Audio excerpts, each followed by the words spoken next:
আসসালামু আলাইকুম everyone, welcome back to my channel. আশা করছি আপনারা সবাই অনেক বেশি ভালো আছেন। আমি আলহামদুলিল্লাহ ভালো আছি। প্রায় অনেক বছর পরে আমাদের 4 বন্ধুর একসাথে দেখা হতে যাচ্ছে। তো সেই উদ্দেশ্যে মূলত আমি আর ঈশা একসাথে রওনা দিয়েছি। গত ব্লগে আপনারা দেখেছিলেন যে আমি আমার প্রিয় বন্ধু ঈশাদের বাসায়। তো আমি আসলে মিরপুরে একটা কাজে এসেছিলাম। তো ওখান থেকে আবার ঈশার সাথে আমার দেখা হয়। তো সেই মুহূর্তে ঈশা আমাকে বলতেছিল, যেহেতু কালকে আমরা সবাই একসাথে দেখা করব, তাহলে আজকে তুমি চলো আমাদের বাসায়।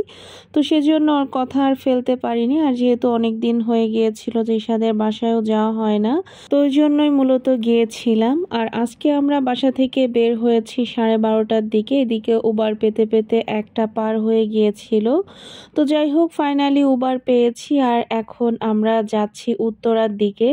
আশা করছি রাস্তা দেখে আপনারা অনেকেই হয়তোবা বুঝতে পেরেছেন, আসলে মাঝখানে অনেক বেশি জ্যাম ছিল। ওই জন্য আমাদের আসলে উত্তরাতে পৌঁছাতেও অনেক বেশি দেরি হয়ে যায়। তো কি আর করার, জ্যাম পড়লে তো আসলে কিছুই করার থাকে না। আর ওইদিকে আমার এক ফ্রেন্ড অলরেডি উত্তরাতে পৌঁছে গিয়েছে, তো আসলে অনেকক্ষণ ধরেই দাঁড়িয়েছিল।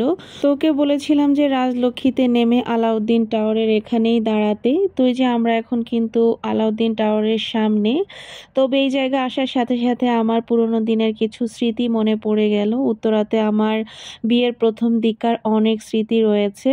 তো যাই হোক, আলাউদ্দিন টাওয়ারের ওখানে নেমে আমরা আসলে আশেপাশে ভালো একটা চাইনিজ রেস্টুরেন্ট খুঁজতেছিলাম, বাট কোনোভাবেই খুঁজে পাচ্ছিলাম না।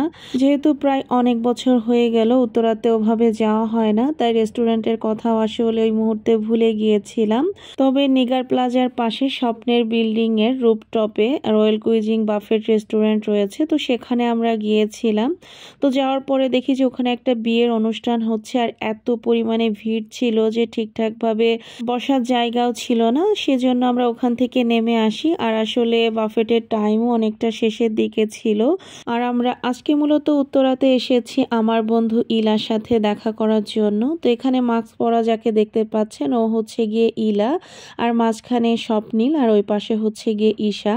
আর এখানে আমি তো ভিডিও করছিলাম। তো যে কথা বলছিলাম, ইলা আমাদের সাথে দেখা করতে এসেছিল রোমানিয়াতে চলে যাওয়ার আগে। ও এই মুহূর্তে ওর স্বামীর কাছে রোমানিয়াতে আছে। তো সবাই ইলার জন্য অনেক অনেক দোয়া করবেন, ওরা যেন সবসময় অনেক অনেক ভালো থাকতে পারে। তো যাই হোক, এখানে খাবারের মেনু দেখা হচ্ছিল এবং ওরা সবাই মিলে অর্ডার করছিল। আর আমি তো এদিকে ভিডিও করা নিয়েই ব্যস্ত ছিলাম। আর এদিকে আমার জারিফ যে পরিমাণে দুষ্টুমি করে সেটা তো বলার বাহিরে। সেটা আসলে ভিডিওতে ক্যাপচার করতে পারলে আপনারা হয়তো বা বুঝতে পারতেন। আর এদিকে আমার ফ্রেন্ড ঈশার ছেলে তিহান মাশাল্লাহ অনেক ভদ্র। তো পরে আমরা ভালো কোনো চাইনিজ রেস্টুরেন্ট খুঁজে না পেয়ে এসেছিলাম কাচ্চি ভাইতে। এখানে এসে কাচ্চি অর্ডার করা হয়েছে। তো এখানে ওনারা সান্ত্বনা হিসেবে আমাদেরকে সবার প্রথমে বোরহানি দিয়ে গেল। তবে আমাদের সবারই অনেক বেশি ক্ষুধা লেগে গিয়েছিল, কারণ আমাদের রেস্টুরেন্ট খুঁজে বের করতে করতে অনেক লেট হয়ে যায়। তো যাই হোক, এখানে ইলার জন্য আমরা সামান্য কিছু গিফট এনেছিলাম, তো সেগুলোই দেওয়া হচ্ছিল। এখানে স্বপ্নিল ওর জন্য লারিফ থেকে একটা ফিঙ্গার রিং আর একটা হিজাব এনেছিল। তো সবার প্রথমে সেটা আপনাদেরকে একটু দেখিয়ে দিলাম। আর এখানে আড়ং থেকে ছোট ছোট কয়েকটা গিফট নেওয়া হয়েছে এবং এই গিফটগুলো আমি আর ঈশা দুজনে মিলে দিয়েছি। তবে প্রত্যেকটা গিফটই ঈশা নিজে পছন্দ করে কিনেছে, গিফট কেনার সময় আমি ছিলাম না। তো প্রত্যেকটা জিনিসই আমার কাছে অনেক বেশি ভালো লেগেছে এবং স্বপ্নিলের গিফট দুটাও অনেক সুন্দর হয়েছে।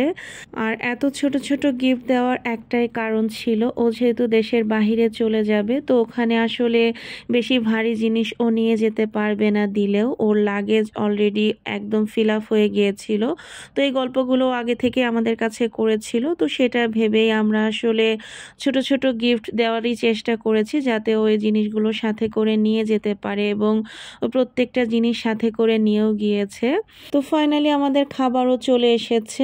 আর গরম গরম খাবার আসার সাথে সাথে আমরা খাওয়া দাওয়া শুরু করে দিয়েছিলাম, কারণ আমাদের প্রত্যেকেরই প্রচুর ক্ষুধা ছিল। তো এখানে একটা প্যাকেজ অর্ডার করা হয়েছিল, তার মধ্যে 2 প্লেট বিরিয়ানি ছিল, তারপরে ছিল বোরহানি আর ফিরনি, আর সাথে সালাদ তো কমন।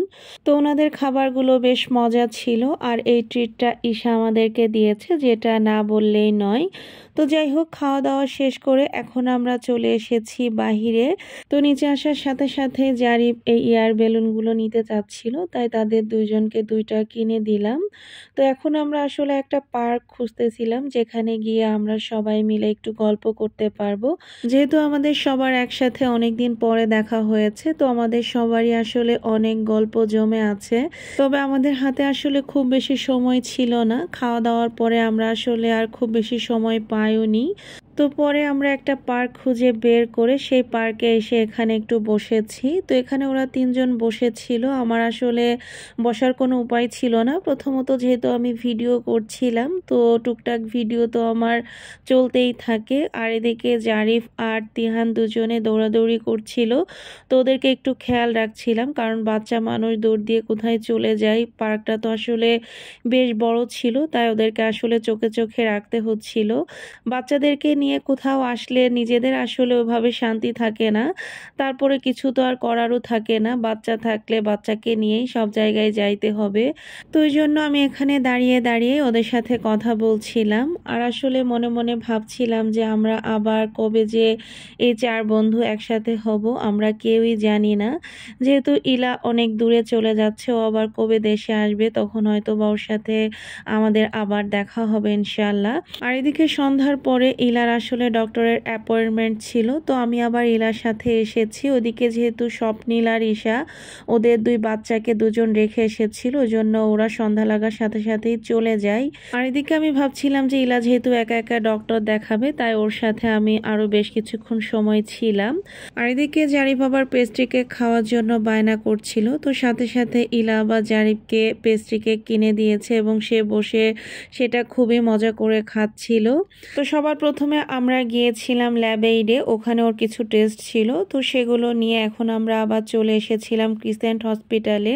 আর এদিকে জারিফের বাবাকে বলেছিলাম এসে আমাদেরকে নিয়ে যাওয়ার জন্য। তো এই যে দেখতেই পাচ্ছেন জারিফের বাবা চলেও এসেছে। তারপরে ইলার কাছ থেকে বিদায় নিয়ে এখন আমরা চলে এসেছি, কারণ বেশ রাত হয়ে যাচ্ছিল।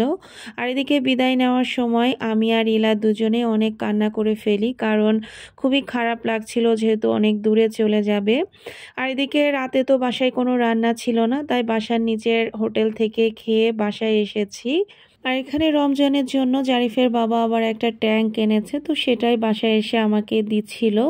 তো আমার আজকের ভিডিওটা আপনাদের কাছে কেমন লেগেছে অবশ্যই কিন্তু কমেন্টস করে জানাতে ভুলবেন না।